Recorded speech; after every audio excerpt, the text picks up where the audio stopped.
श्रीमद् भगवत गीता द्वितीय अध्याय। संजय द्वारा अर्जुन के विषाद का वर्णन किया गया है। संजय उवाच तम कथा कर्प्याविष्टम् अश्रुपूर्णाकुलेक्षणम् विषीदन्तम् इदं वाक्यम् उवाच मधुसूदनः।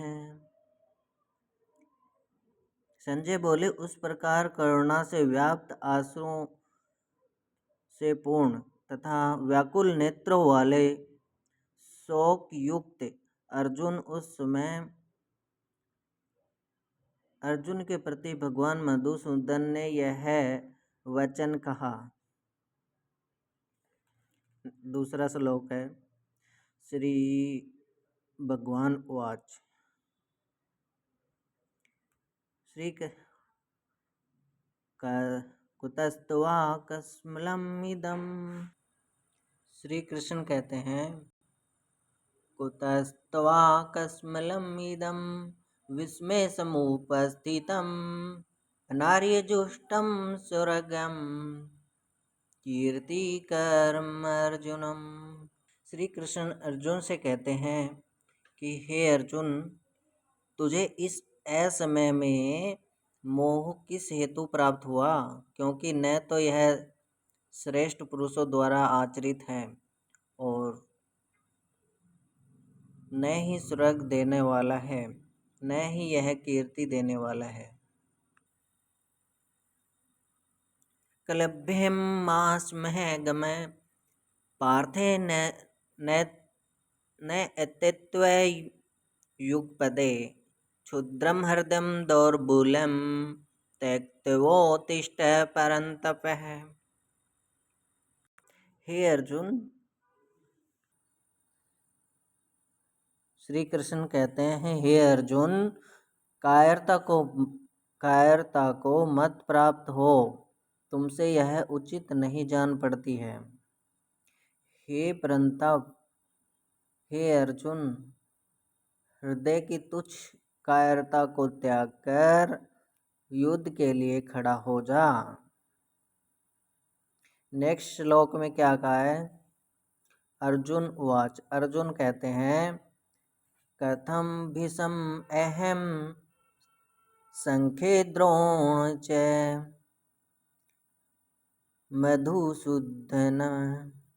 मधुसूदन इषुभिः प्रत्यो अतस्यामि पूजाहार वरिसूदनम्।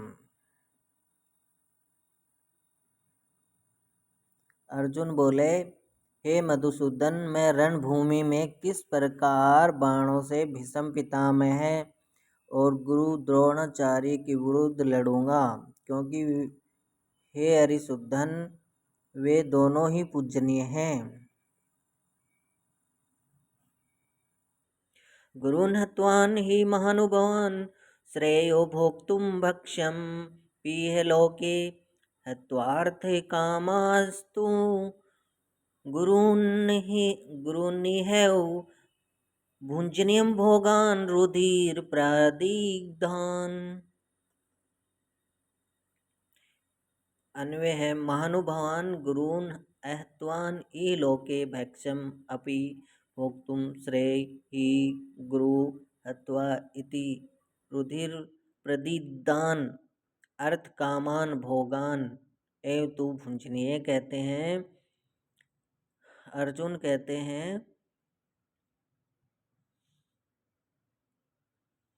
इसलिए इन महानुभाव गुरुजनों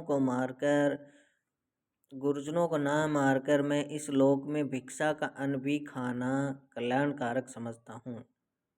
इसलिए गुरुजनों को मारकर भी इस लोक में रुधिर से सने हुए अर्थ और काम रूप भोगों को ही भोगूंगा। अर्थ रूपी काम रूप भोगों को ही भोगूंगा।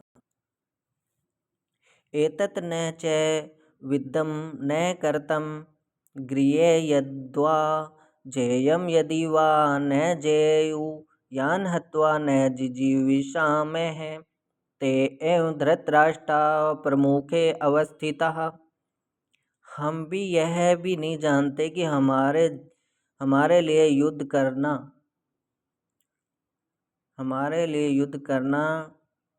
और न करना इन दोनों में से कौन सा श्रेष्ठ है, अथवा यह भी नहीं जानते कि उन्हें हम जीतेंगे या हमको वो जीतेंगे।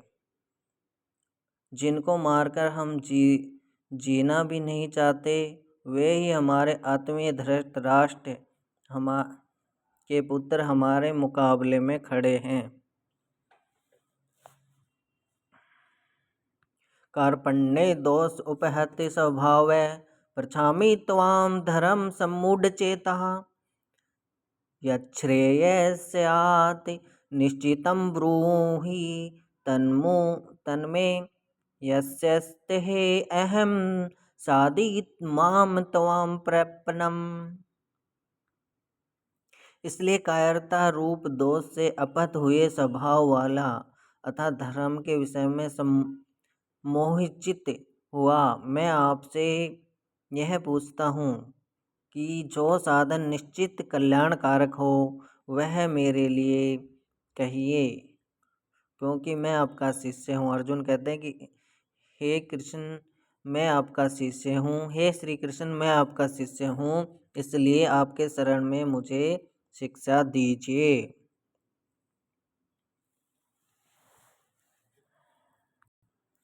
नहीं प्राप्स्यामि ममाप्य अनुधात यत् शोकम् उच्छोषणम् इंद्रियाणाम् अवाप्यं भूमा औ सहपत्तनम् मृधम राज्यम सुराणाम च अधिपत्यम। क्योंकि भूमि के निकट निष्कंटक धन धान्य राज्य और देवताओं के समीप को प्राप्त करके भी मैं उस उपाय को नहीं खोजता हूँ जो मेरी इंद्रियों को सुखाने वाले शोक को दूर कर सके। भारत ऋषिकेश उभयों सैन्यों मध्य विसिदन्तं प्रहसनम् इदं वच उवाच। तवमुवाच ऋषिकेश प्रहसनं भारते सैन्योभयोर्मध्ये वसीदन्तम् इदं वच।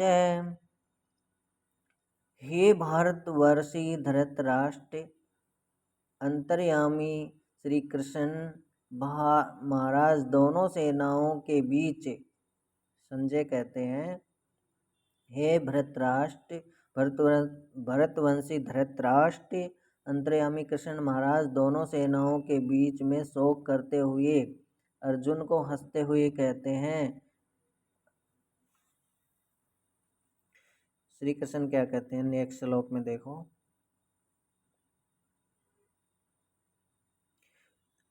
तवम अशोचान अन्वेषोच च प्रज्ञावदान भासते पंडिता गतासुन च अगतासुन न अनुशोचित।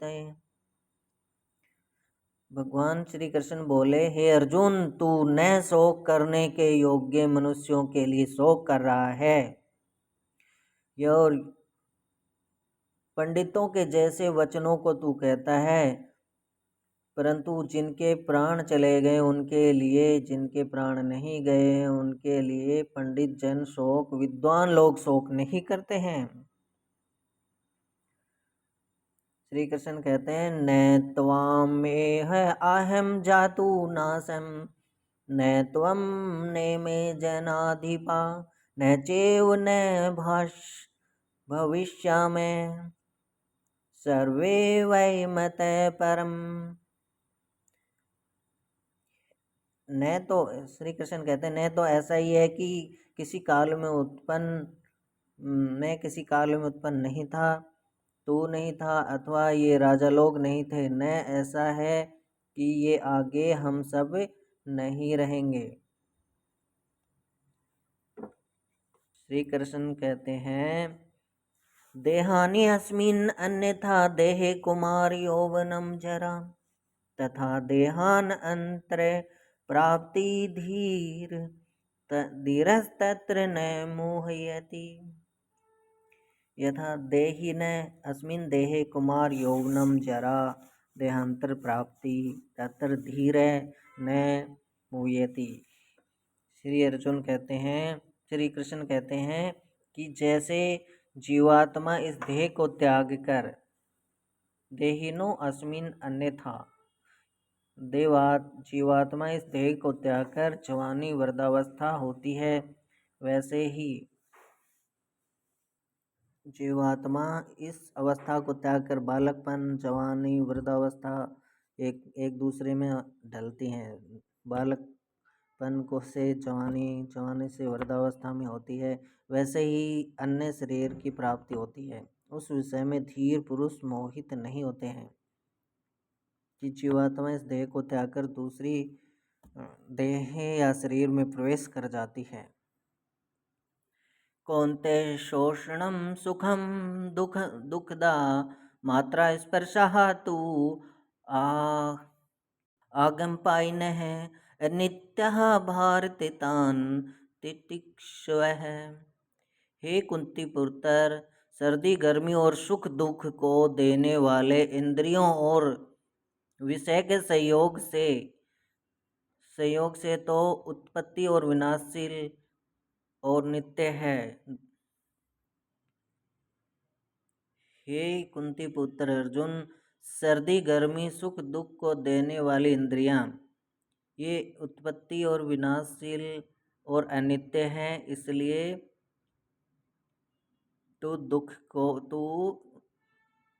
उनको तू सहन कर।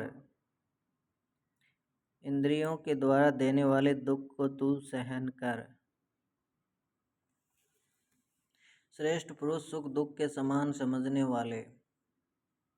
यम ही न व्यथ्यते ये ते पुरुषम पुरुषऋषभ सम दुख सुखम धीरम सो अमृतम तवाये कल्प्यते।